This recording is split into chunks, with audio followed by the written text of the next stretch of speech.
A Soldier's Story World War II. Before we begin, don't forget to hit that like button and subscribe to the channel. It helps a lot, and there are many more powerful stories to come. I am Ivan Sergeyevich Kozlov, Senior Sergeant of the Red Army Rifle Division. I was 22 years old when Germany attacked the Soviet Union. On June 22, 1941, at 4 in the morning, my neighbor woke me. "Ivan, it's war." The radio buzzed. Molotov's voice announced the treacherous attack. In that moment, everything inside me clenched.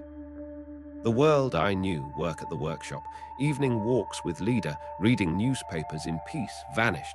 It was all washed away in a day. I was drafted into the 1st Shock Army. We were sent near Smolensk. Even then, it was clear. The enemy wasn't going to stop. The Wehrmacht's tank wedges tore through our defenses with inhuman speed. They used the blitzkrieg tactic, lightning war.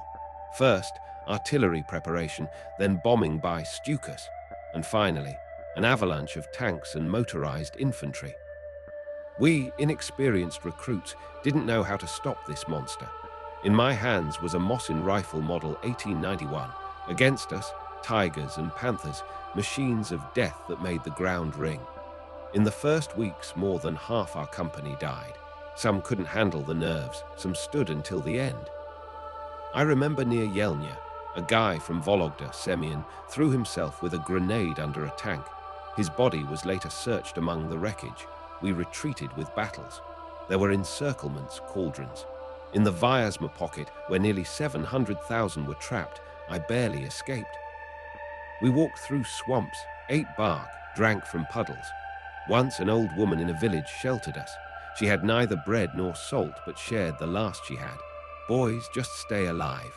In 1942, I was transferred near Stalingrad.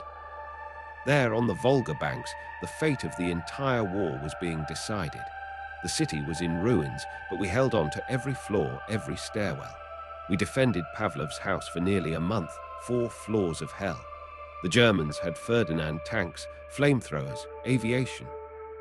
We responded with Molotov cocktails and mines buried in cellars. I saw my commander, Captain Latishev, half burned, still leading us in a counterattack. If you're still with me, thank you. Take a moment to like this video and subscribe for more emotional, real stories from the front lines. Every story deserves to be heard. We recaptured basement after basement, and in this hell, every day had only one meaning: to survive and not retreat. I was among those who closed the encirclement around Paulus's army.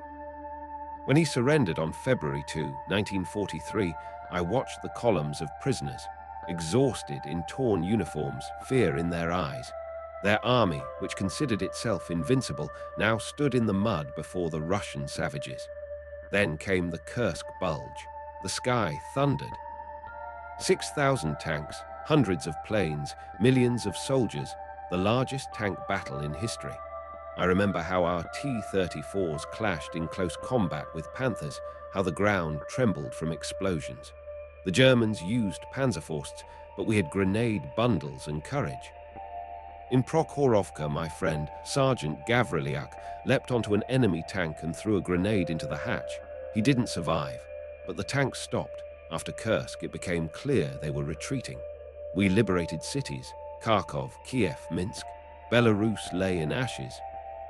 In Kharkin, I stood on scorched earth where only ashes and a cross remained. 149 people burned alive. After that, I didn't take SS prisoners. Not one. In Poland, we saw Auschwitz. It's hard to describe what we felt. Gas chambers, crematoriums, piles of shoes, glasses, children's toys. And people shriveled like skeletons, expressions erased.